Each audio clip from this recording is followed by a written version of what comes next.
Alors nous sommes le lendemain du sommet de la conscience et j'ai le plaisir d'accueillir un invité aussi, un conférencier, organisateur aussi de ce magnifique sommet, c'est le sommet de la conscience, c'est à Blanquefort. Jean-Basile Tillignac qui a aussi écrit un livre qui s'appelle Langage d'âme, je vous le montre, voilà.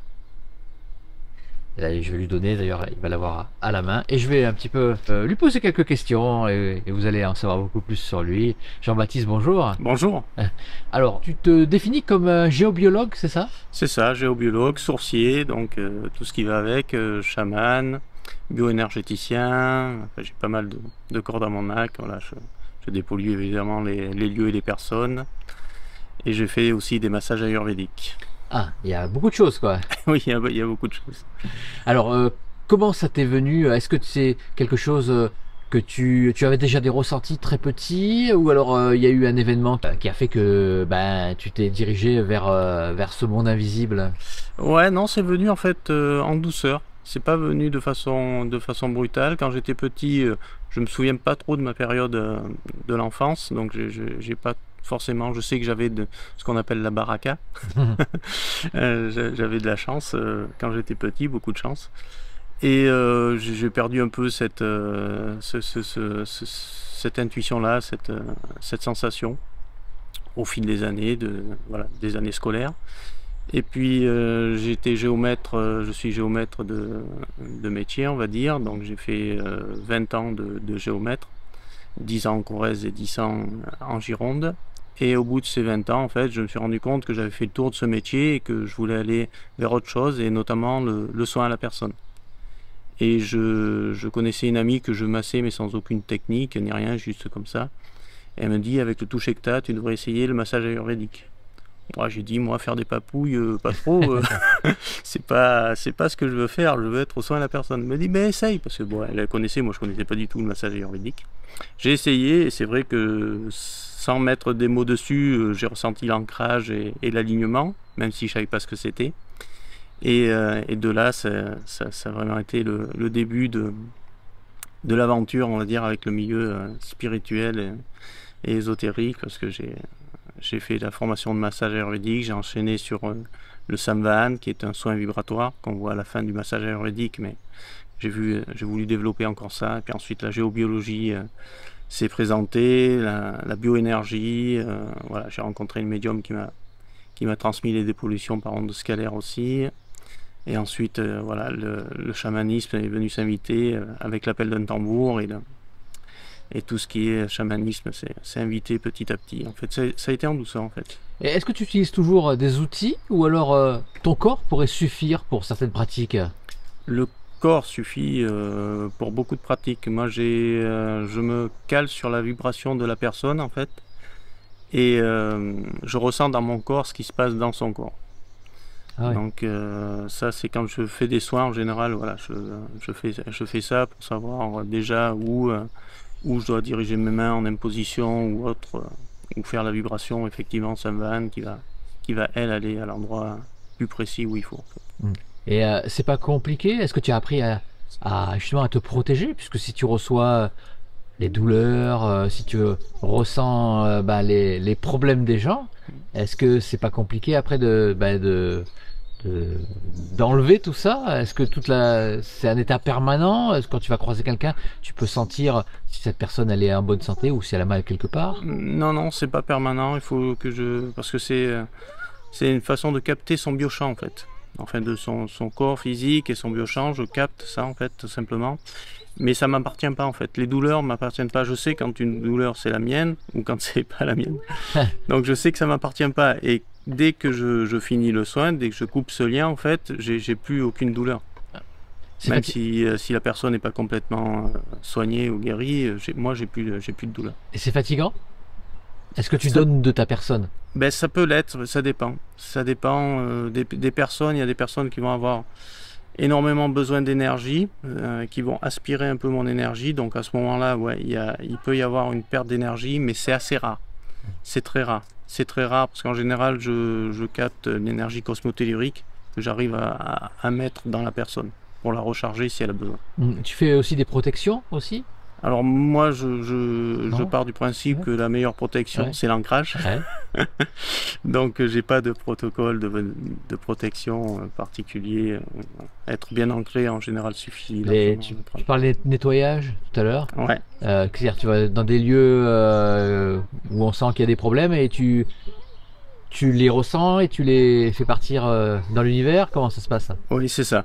C'est exactement ça. Ce que je vais faire dans le lieu, ça dépend ce que c'est en fait. Parce qu'il peut y avoir beaucoup de problématiques. Ça peut être la mémoire qui est inscrite dans les murs, que là on va vraiment nettoyer. Voilà. Donc il faut toujours prendre les deux côtés du nettoyage, c'est-à-dire enlever ce qui est négatif, mais aussi euh, accueillir les victimes en fait. Ah oui. C'est-à-dire reconnaître les victimes. Parce que les victimes ont besoin souvent d'être reconnues.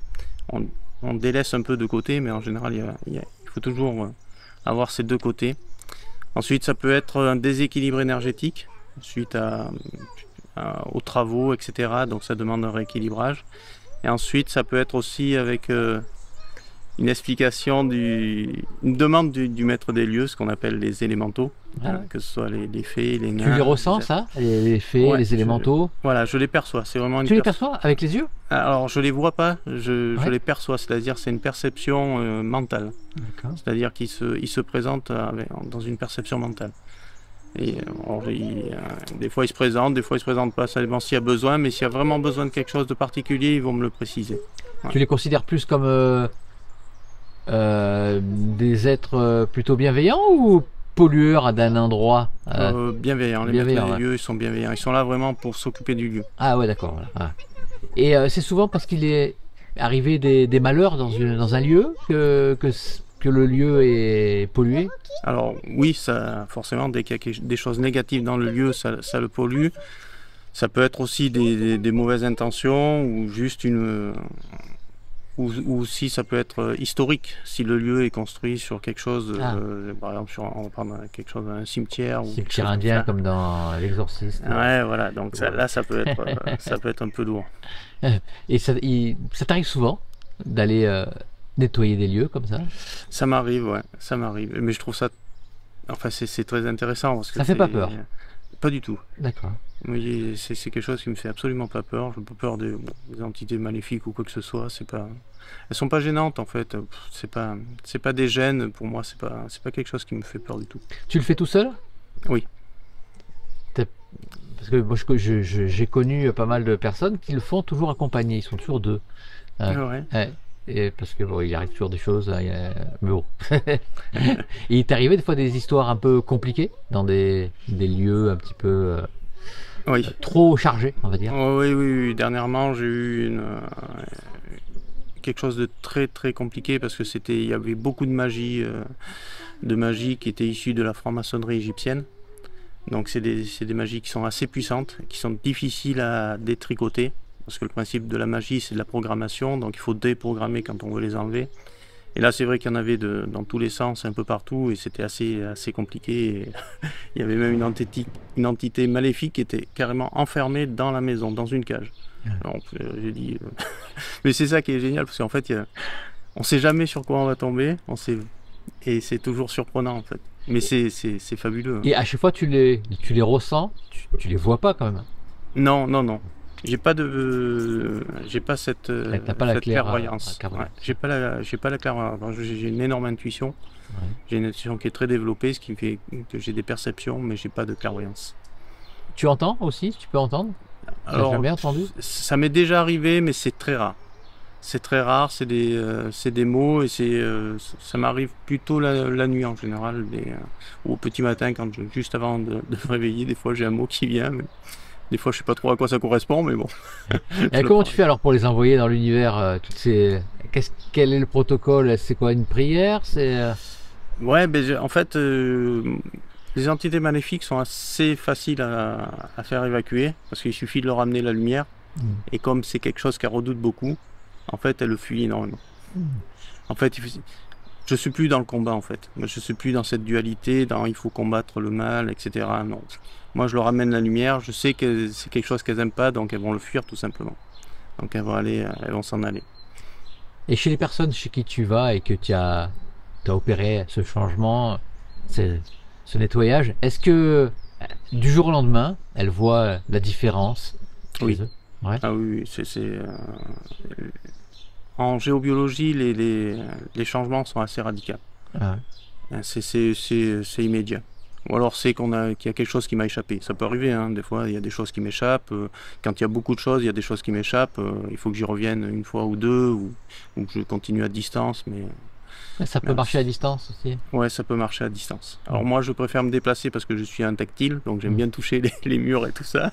Donc je me déplace, mais ça peut éventuellement se faire à Alors, distance. est-ce que tu vois aussi l'impact sur les personnes de ces réseaux telluriques? Est-ce que tu les vois, tu les ressens, ou tu as besoin des outils?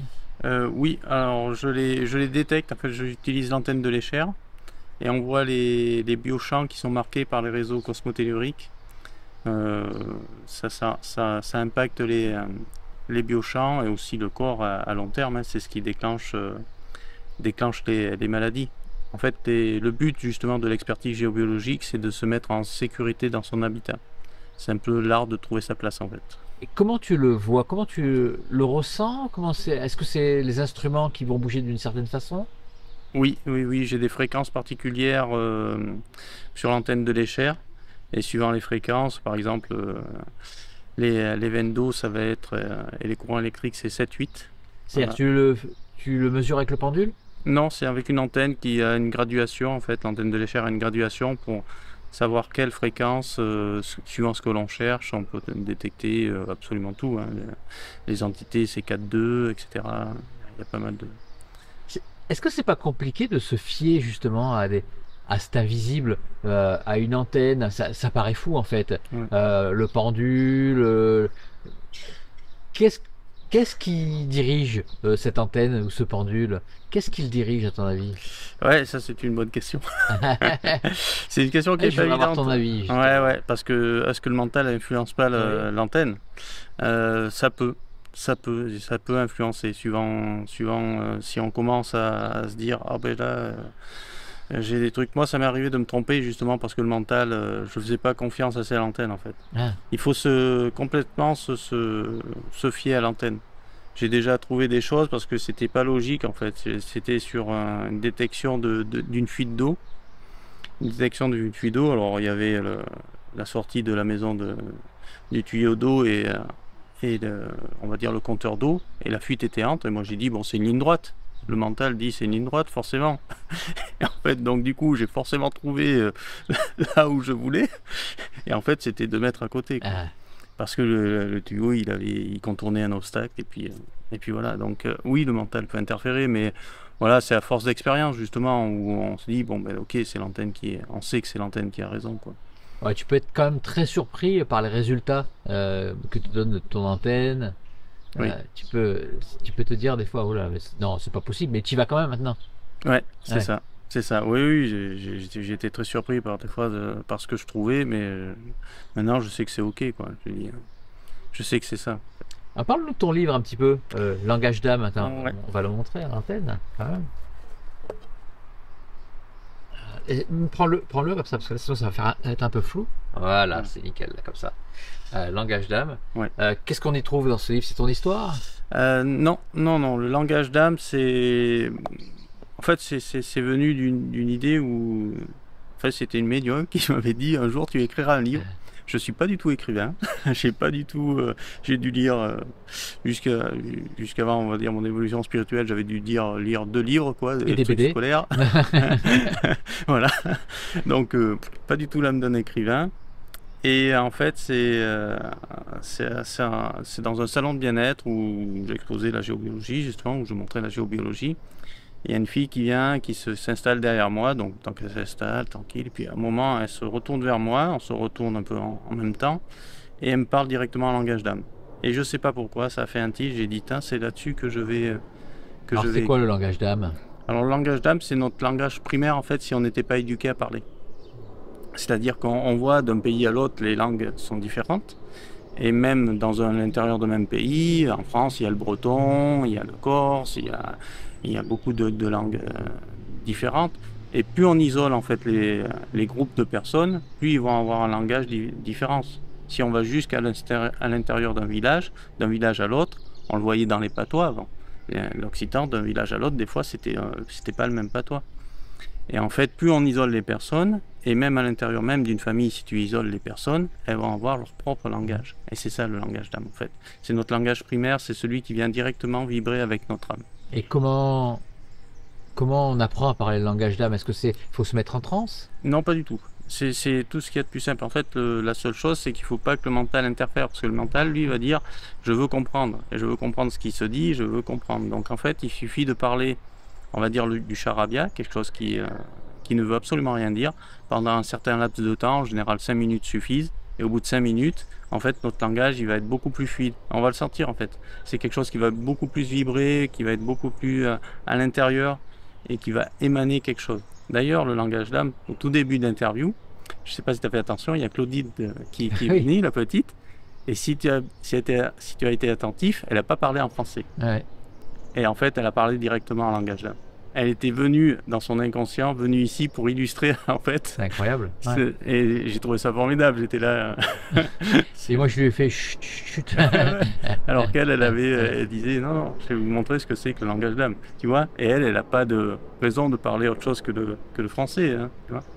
Et naturellement, elle a parlé son langage d'âme. Ça a une vertu thérapeutique de parler le langage d'âme? Oui, moi je m'en sers dans les soins où il y a des soins qui sont... Le soin, c'est toujours... La problématique de la maladie, elle est toujours d'origine psychologique.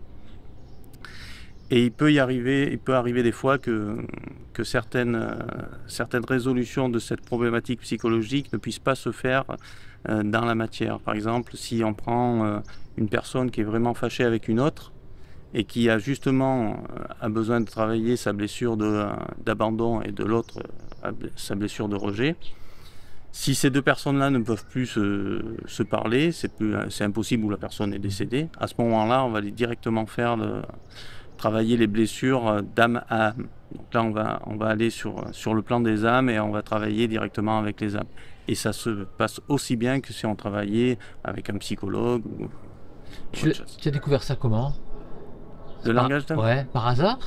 Ouais, c'est cette fille qui m'a déclenché le truc. En fait, ça m'a fait un switch sur ça. Et tu as senti au fond de toi, quand tu parlais ce langage d'âme, que ça avait une vertu aussi pour toi?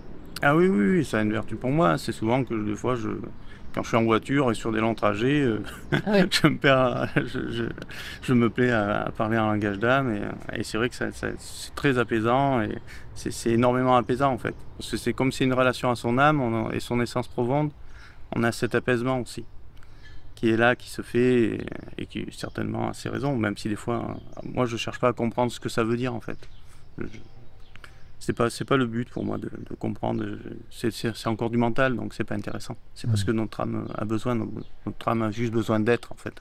Elle n'a pas besoin de comprendre, de faire, elle a juste besoin d'être. Tu as agi en tant que géobiologue dans différentes régions ou tu restais dans la Gironde, enfin Non, je suis allé je crois que c'est en fait pas dans le nord, c'était en Moselle j'étais. Je suis allé en Moselle faire une expertise aussi. Là j'ai fait des devis pour aller au Portugal à Roguil. Ah ouais.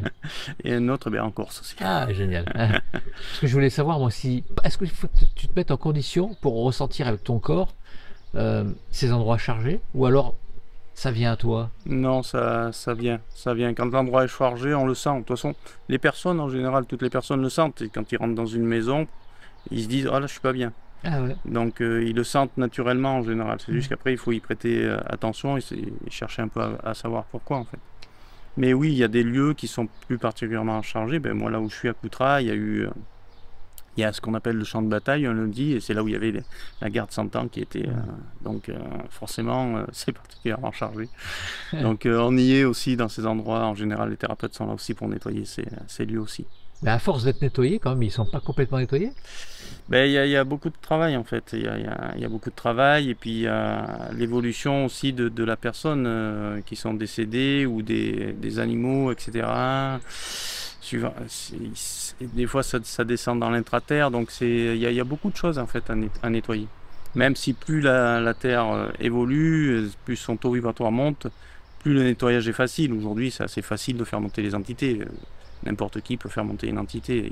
Le taux vibratoire est tellement élevé que voilà, juste l'intention, il n'y a pas besoin de prière, une intention suffit en général à faire monter l'entité. Il n'y a pas de négociation, ces entités ne veulent pas rester ici-bas? Ça peut arriver.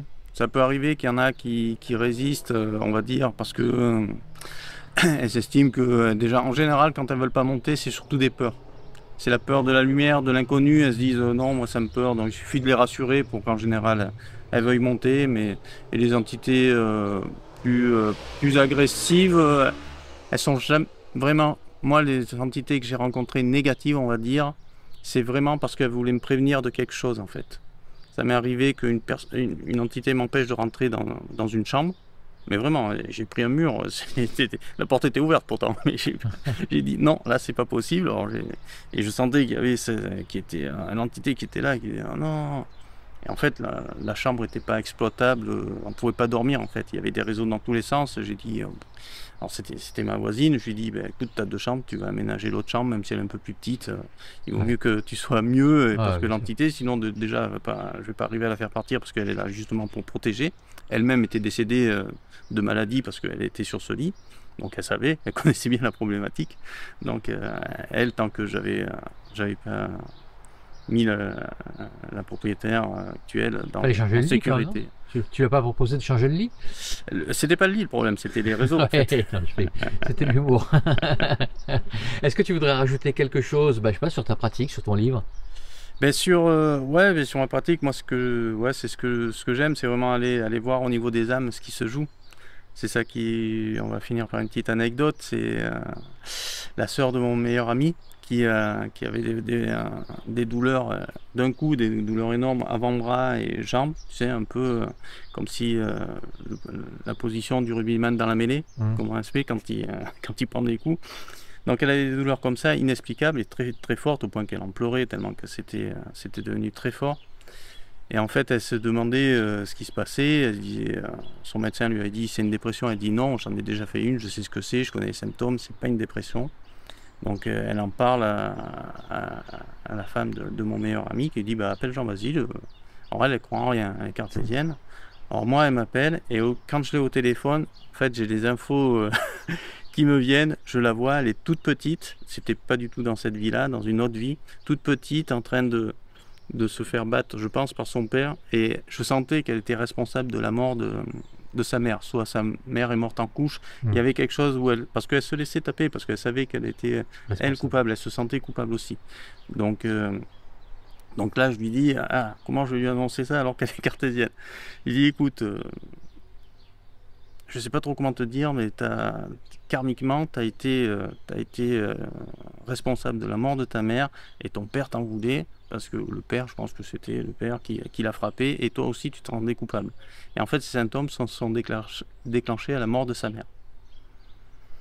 Et je lui dis, c'est pas compliqué, on va aller voir cette fille et lui dire non, t'es pas coupable, c'est pas de ta faute ce qui t'est arrivé. On va dire au père aussi d'accepter aussi que la mort, c'est pas la faute de sa fille, c'était ainsi. Oui, donc pour résoudre la problématique de cette petite fille qui se sentait, qui était battue et qui était responsable, ça s'est joué au niveau des âmes en fait. On a reconvoqué les âmes de cette petite fille, du père et de la mère qui était morte, et voilà, pour qu'il y ait ce pardon qui se fasse.